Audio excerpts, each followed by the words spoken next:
Loin d'être une critique irrespectueuse, cet article vise à expliquer pourquoi de nombreux hommes noirs expriment des réserves sur l'utilisation fréquente des perruques par les femmes noires. Il ne s'agit pas d'une opposition stricte au port de perruques, mais plutôt d'une interrogation sur la fréquence excessive de cette pratique et ses conséquences sur la santé capillaire, l'estime de soi et l'économie de la communauté noire. Une pratique jugée malsaine et peu hygiénique. Beaucoup d'hommes noirs considèrent que l'usage constant des perruques pose des problèmes d'hygiène et de santé capillaire. Portées trop longtemps sans soins adaptés, ces extensions artificielles favorisent l'accumulation de sueur, de saleté et de résidus de produits chimiques. Cela peut entraîner des infections du cuir chevelu, des irritations et une chute prématurée des cheveux naturels. Beaucoup d'hommes s'interrogent sur la nécessité de s'imposer un tel rituel, alors que des solutions naturelles existent pour entretenir et sublimer les cheveux crépus. Le mythe du protective style. Les femmes noires affirment souvent que le port de perruque constitue un protective style pour préserver leurs cheveux naturels. Cependant, de nombreux hommes noirs remettent en question cette justification.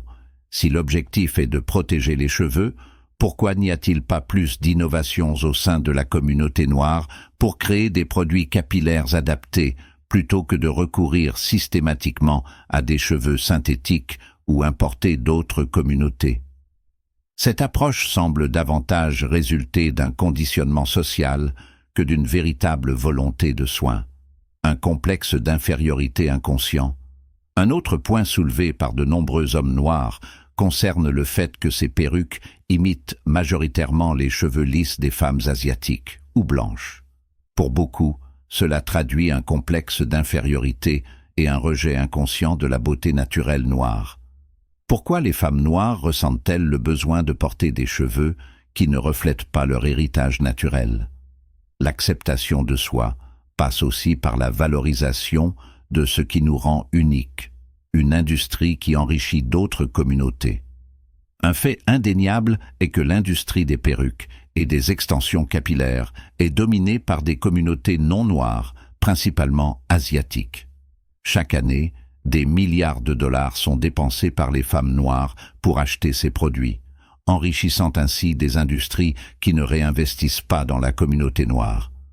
Pendant ce temps, ces fonds pourraient être mieux utilisés pour financer l'éducation des enfants, investir dans des entreprises noires ou développer des solutions capillaires innovantes qui bénéficieraient directement à la communauté. Un entêtement qui frise l'autodestruction.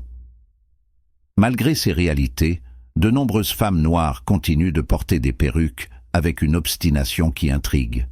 Pourtant, elles sont souvent la cible de moqueries et de critiques de la part d'autres communautés. Pourquoi persister dans une pratique qui ne suscite ni respect ni admiration, mais plutôt des jugements négatifs? L'acceptation de soi et la fierté culturelle passent aussi par le fait de cesser de conformer sa beauté à des standards qui ne nous appartiennent pas. Conclusion, une invitation à la réflexion. Cet article n'a pas pour but d'imposer une vision, mais d'encourager une discussion honnête et respectueuse. Il ne s'agit pas de juger, mais de questionner les motivations profondes derrière l'utilisation excessive des perruques par les femmes noires. Peut-être est-il temps de réfléchir à des alternatives plus saines, plus économiques et plus en phase avec une véritable fierté identitaire.